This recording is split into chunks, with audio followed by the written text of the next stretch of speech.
The union of husband and of wife in heart and body and mind is intended by God for their mutual joy, for the help and comfort given to one another in prosperity and adversity.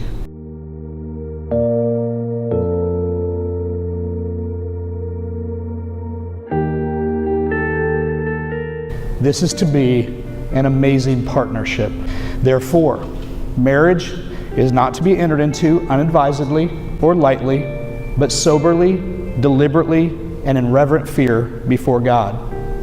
Into this holy union, Duncan and Riley now come to be joined.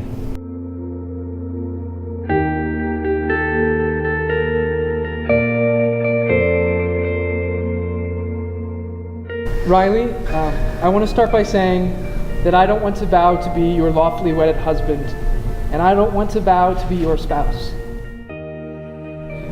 For the past 6.5 years, I've had the privilege of calling you my best friend.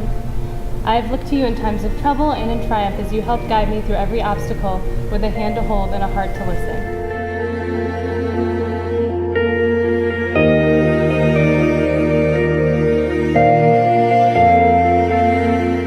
You deserve so much more than me standing up here and taking on a title that I'm legally allowed to have. I believe that you deserve something with an action behind it, not just a list of things that I'll do for you.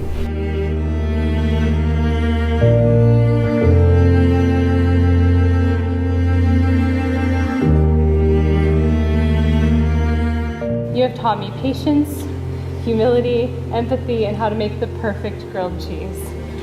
Yet, what you have already taught me pales in comparison to what you have left to teach me in this lifetime.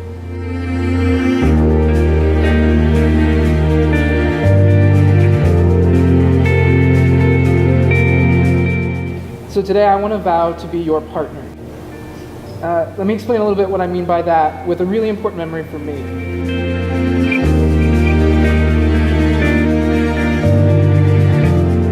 The first time I thought to myself that I really have to marry you was when we were watching the nighttime fireworks show at Disney World. When I looked at you smiling, clapping, and crying a lot, I realized that I was more invested in your emotions than anything around me.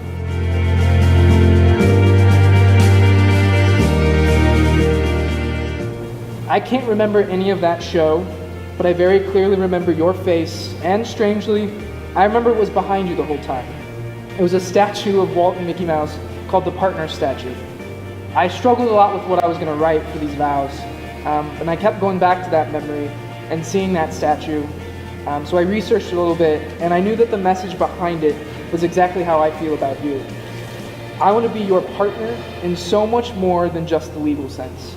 I vow to be your partner through the ups and downs, sadness and happiness, late night Oreo runs and early morning Starbucks. More importantly, I vow to be an invested partner. As so many things in life are not promised, I am delighted to have the promise of falling asleep next to you every night and waking up next to you every morning. To be invested in your life, your work, your ambitions, and your dreams. And I vow to try every day to deserve to be your partner. Finally, I want to vow to you one last thing. I vow that at not just the end of our lives, but throughout our partnership, that I will celebrate you and I and everything that we will and have accomplished.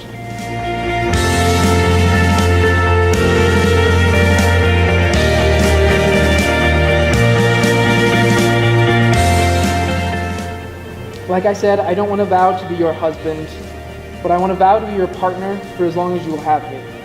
To be invested in you and to celebrate you every day for as long as we both live.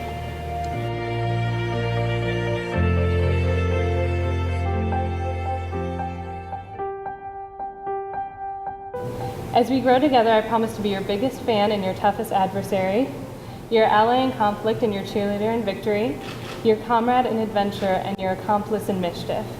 I promise to walk hand in hand with you as we struggle through challenges, rejoice in victory, and walk Leia through rocky terrain. I promise to spend long days at Disney with you, and I will always encourage you to put off work to go to the beach. Lastly, and most importantly, I promise to love and cherish you for the rest of our lives. Duncan, you may kiss your bride.